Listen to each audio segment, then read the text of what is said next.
Hi, എല്ലാവർക്കും നമസ്കാരം. നമ്മുടെ പുതിയൊരു വീഡിയോയിലേക്ക് എല്ലാവർക്കും സ്വാഗതം. എല്ലാവരും സുഖമായിട്ടിരിക്കുന്നു വിശ്വസിക്കുന്നു. അതുപോലെ തന്നെ ഞങ്ങളും ഇവിടെ സുഖമായിട്ടിരിക്കുന്നു. അപ്പം നമ്മൾ ഇന്ന് വളരെ സ്വാദേറിയ ഒരു പാലപ്പത്തിൻ്റെ റെസിപ്പിയാണ് കാണിക്കാൻ പോകുന്നത്. ഇതിന് നമ്മൾ അരി അരയ്ക്കോ കുതിർക്കോ ഒന്നും ചെയ്യേണ്ട ആവശ്യമില്ല. നമ്മൾ വറുത്ത പൊടി കൊണ്ടാണ് നമ്മളിത് ഉണ്ടാക്കിയെടുക്കാൻ പോകുന്നത്. അപ്പോൾ ഇത് 1 മണിക്കൂർ കൊണ്ട് തന്നെ ഈ മാവ് നമുക്ക് പൊങ്ങിക്കിട്ടും. അപ്പോൾ അതെങ്ങനെയാണ് ഉണ്ടാക്കുന്നത് നമുക്ക് നോക്കിയിട്ട് വരാം.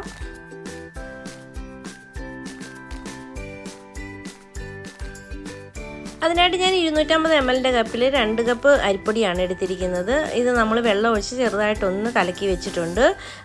അപ്പോൾ ഇനി അടുത്തതായിട്ട് നമുക്കിതിലേക്ക് കപ്പി കാച്ചിയെടുക്കണം. അതിനായിട്ട് ഞാനിവിടെ കപ്പി കാച്ചാനായിട്ട് വെച്ചിട്ടുണ്ട്. 2 ടീസ്പൂണോളം അരിപ്പൊടിയാണ് ഇട്ട് കൊടുത്തിരിക്കുന്നത്. നന്നായിട്ട് ഇളക്കി നമുക്ക് ചെറുതീയിൽ വെച്ച് ഒന്ന് കുറുക്കിയെടുക്കാം.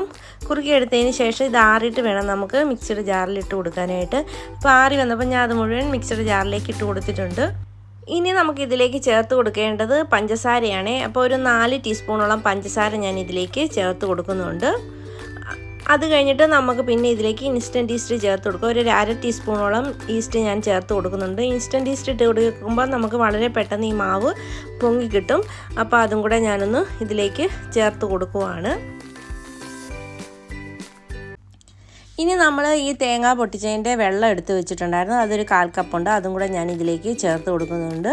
ഇനി നമുക്ക് തേങ്ങയാണ് ചേർത്ത് കൊടുക്കേണ്ടത്. ഒരു അരമുറി തേങ്ങയോളം ചിരണ്ടിയത് ഞാൻ ഇതിലേക്ക് ഇട്ട് കൊടുക്കുന്നുണ്ട്.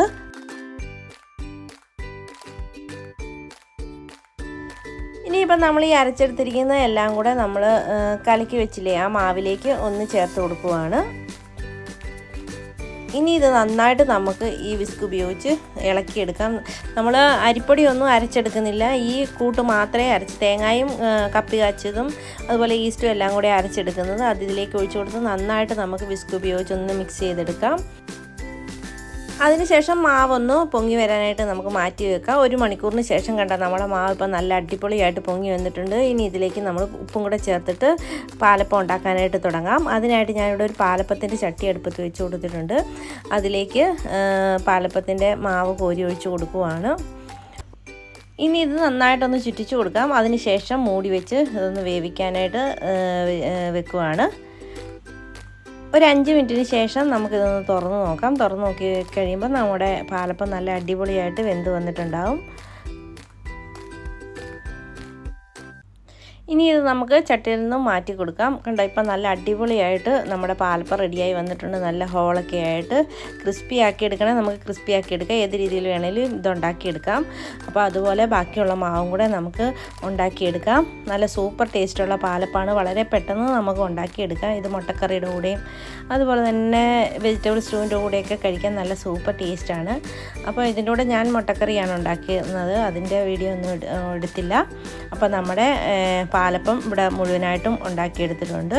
ഇതേ രീതിയിൽ എല്ലാവരും ഇതൊന്ന് ട്രൈ ചെയ്ത് നോക്കണേ. ട്രൈ ചെയ്ത് നോക്കി നിങ്ങൾക്ക് ഇഷ്ടപ്പെടുകയാണെങ്കിൽ എൻ്റെ ചാനലൊന്ന് സബ്സ്ക്രൈബ് ചെയ്യാനും ലൈക്ക് ചെയ്യാനും ഷെയർ ചെയ്യാനും കമൻറ്റ് ചെയ്യാനും മറക്കരുതേ.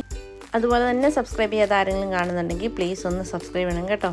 ഇതുപോലുള്ള ചെറിയ ചെറിയ കുക്കിംഗ് വീഡിയോസും ചെറിയ വ്ളോഗ്സും ഒക്കെ ആയിട്ട് വരുന്നവരെ എല്ലാവർക്കും താങ്ക് യു.